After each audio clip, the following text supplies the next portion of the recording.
खेल अब बड़ा हो चुका है और भारत ने चाल चल दी है। तुर्की, जो अब तक पाकिस्तान की गोदी में बैठकर भारत को आंखें दिखा रहा था, अब खुद घिरता जा रहा है। भारत ने उसकी सबसे कमजोर नस साइप्रसों पर हाथ रख दिया है। ना कोई हल्ला, ना कोई प्रेस कॉन्फ्रेंस, बस एक शातिर चाल, और तुर्की की नींद उड़ गई। ऑपरेशन सिंदूर के नाम पर जो कुछ हुआ, वो सिर्फ एक रेस्क्यू मिशन नहीं था, वो एक सिग्नल था पूरी दुनिया को और खासकर तुर्की को। और जब प्रधानमंत्री खुद G7 के बहाने साइप्रस में दिखते हैं, तो ये कोई इत्तेफाक नहीं, एक रणनीति है। साफ संदेश है कि भारत अब सिर्फ मेज पर बैठा खिलाड़ी नहीं, बल्कि पूरे खेल के कंट्रोल में है। भारत अब वो देश नहीं जो सिर्फ प्रतिक्रिया देता है, अब भारत पहल करता है। तुर्की ने कश्मीर पर बोलकर भारत की संप्रभुता पर सवाल उठाए थे, अब भारत ने साइप्रस का साथ देकर तुर्की की दुखती रग छू दी है। ये सिर्फ भू राजनीति नहीं, ये गेम थ्योरी है, जहां भारत हर मोहरे को बड़ी सोच के साथ चला रहा है। पाकिस्तान पहले ही आर्थिक और राजनीतिक संकटों से जूझ रहा है, चीन अपने अंदरूनी तनाव और वैश्विक दबावों से घिरा हुआ है, और अब तुर्की को भी अपनी चालों पर फिर से सोचना पड़ेगा। भारत की यह नई रणनीति साफ कहती है, हम जानते हैं कब चुप रहना है और कब वार करना है। अब पड़ोसी देश सिर्फ LIC या LOC पर नहीं, अपने नक्शों और नीतियों पर भी भारत की परछाई महसूस कर रहे हैं। यह भारत की नई विदेश नीति की ताकत है, संतुलित, सटीक और समय पर वार करने वाली। तुर्की, जो अब तक भारत के खिलाफ अंतरराष्ट्रीय मंचों पर पाकिस्तान के साथ खड़ा होकर जहर उगलता रहा, कश्मीर को लेकर भाषण देता रहा, अब खुद अंतरराष्ट्रीय कूटनीति में बुरी तरह से गिरता जा रहा है। लेकिन भारत अब 90 के दशक वाला शांत और सहने वाला देश नहीं है। अब भारत जवाब देता है, पर अपने ढंग से, अपनी टाइमिंग पर।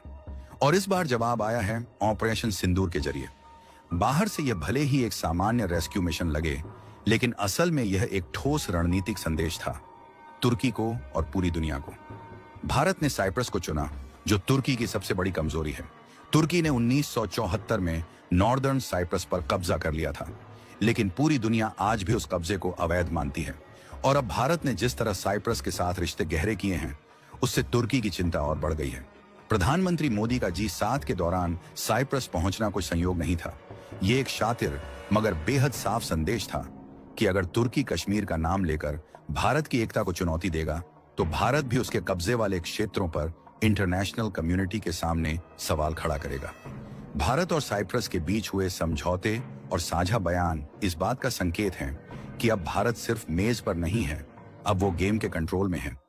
भारत की यह रणनीति न सिर्फ तुर्की को, बल्कि पाकिस्तान और चीन को भी इशारा है कि अब भारत सिर्फ प्रतिक्रिया नहीं देगा, अब वो चाल चलेगा। भारत अब पुराने तरीकों से नहीं, नए वैश्विक समीकरणों के साथ खेल रहा है, और उसके हर कदम में कूटनीति से लेकर सुरक्षा तक हर चीज बारीकी से गुथी हुई है। तुर्की, पाकिस्तान और चीन, जो सोचते थे कि भारत को घेरा जा सकता है, अब खुद चारों ओर से घिरते जा रहे हैं। और भारत अब चुप नहीं है, वो चालाक है।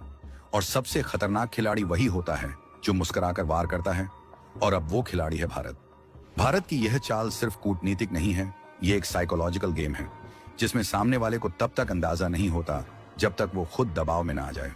साइप्रस में ऑपरेशन सिंदूर के दौरान भारतीय नौसेना का पहुंचना और भारतीय प्रधानमंत्री की मौजूदगी, दोनों चीजें एक मजबूत मैसेज देती हैं कि भारत अब अपने नागरिकों की सुरक्षा को लेकर ही नहीं, बल्कि अपने अंतर्राष्ट्रीय प्रभाव को लेकर भी सतर्क और आक्रामक है।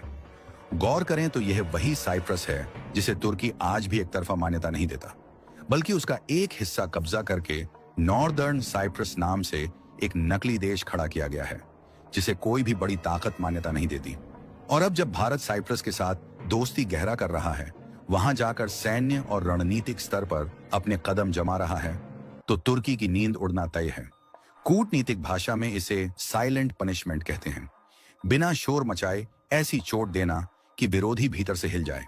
भारत ने ना प्रेस कॉन्फ्रेंस की, ना बयानबाजी, लेकिन पूरी दुनिया ने देखा कि भारत अब सिर्फ बचाव की मुद्रा में नहीं है, बल्कि जवाबी हमला करने की स्थिति में है।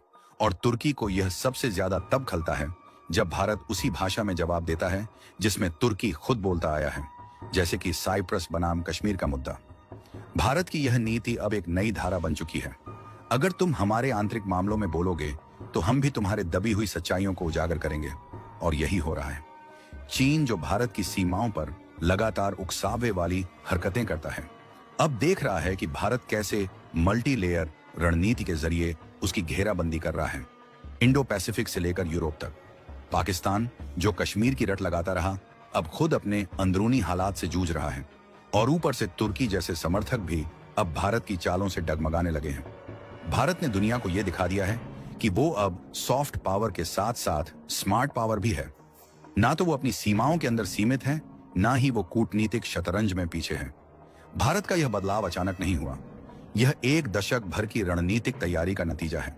अब जब भारत साइप्रस जैसे छोटे लेकिन रणनीतिक देशों को अपने साथ जोड़ रहा है, तो वो न सिर्फ तुर्की को घेर रहा है, बल्कि यूरोपीय संघ में भी अपनी जड़ें मजबूत कर रहा है। ये वही यूरोप है जिसे भारत ने पहले मेडिकल डिप्लोमेसी के जरिए जोड़ा, फिर टेक्नोलॉजी और डिफेंस के जरिए, और अब कूटनीति की यह तीसरी परत, कंट्रोलिंग द नैरेटिव, भारत को एक वैश्विक खिलाड़ी बना रही है। अब सवाल यह है कि आगे क्या होगा। तुर्की इस समय एक रणनीतिक मोड़ पर खड़ा है। साइप्रस को लेकर भारत ने जो सधी हुई चाल चली है, उसने तुर्की को वैश्विक मंच पर असहज कर दिया है। पाकिस्तान और चीन जैसे उसके पारंपरिक सहयोगी खुद अपने संकटों में उलझे हैं, और ऐसे में तुर्की को भारत की इस चुपचाप की गई नैरेटिव स्ट्राइक का तोड़ खोजना आसान नहीं होगा। दूसरी ओर भारत के लिए यह सिर्फ एक कूटनीतिक जीत नहीं, बल्कि एक संदेश है कि अब वह सिर्फ प्रतिक्रिया देने वाला देश नहीं रहा, बल्कि वह अपने विरोधियों की अगली चाल को भी पहले से नियंत्रित कर रहा है।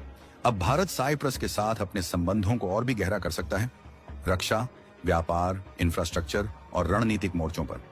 यह वही यूरोप है जिसे भारत ने पहले मेडिकल डिप्लोमेसी से जोड़ा था। जब पूरी दुनिया कोविड से जूझ रही थी, तब भारत ने वैक्सीन देकर भरोसा बनाया। फिर टेक्नोलॉजी और डिफेंस में भारत ने यूरोप के साथ भागीदारी की, और अब यह तीसरी परत, कंट्रोलिंग द नैरेटिव, भारत को केवल एक साझेदार नहीं, बल्कि एक रणनीतिक लीडर बना रही है। यह नया भारत है जो सिर्फ जमीन पर ही नहीं, दुनिया के मानस में जगह बना रहा है। चीन और पाकिस्तान पहले ही सीमा विवाद और आतंकी गतिविधियों में फंसे हैं, अब तुर्की भी उसी जाल में उलझता दिख रहा है। फर्क सिर्फ इतना है कि यह जाल भारत ने शब्दों और संकेतों से बुना है। न गोली चली, न प्रेस कॉन्फ्रेंस हुई, पर तख्त हिला है। अब जरा सोचिए, जब भारत G7 जैसे मंचों पर अपनी मौजूदगी से पूरी भू राजनीति का रुख बदल रहा है, तो इसके मायने कितने बड़े हैं। एक ओर भारत साइप्रस जैसे छोटे मगर संवेदनशील राष्ट्र को अपने पाले में लाकर तुर्की पर दबाव बना रहा है, तो दूसरी ओर G7 की मेज पर बैठकर अमेरिका, फ्रांस, जर्मनी और जापान जैसे शक्तिशाली देशों को यह जता रहा है कि भारत अब सिर्फ इंडो पैसिफिक तक सीमित खिलाड़ी नहीं है, वो ग्लोबल स्टेज पर बैलेंस बनाने वाला निर्णायक देश बन चुका है। और यह सिर्फ विदेश नीति तक सीमित नहीं है, भारत अब नैरेटिव्स का मास्टर बन चुका है। अगर आपको यह वीडियो पसंद आया हो तो इसे लाइक जरूर करें, अपने दोस्तों के साथ शेयर करें और चैनल को सब्सक्राइब करना ना भूलें।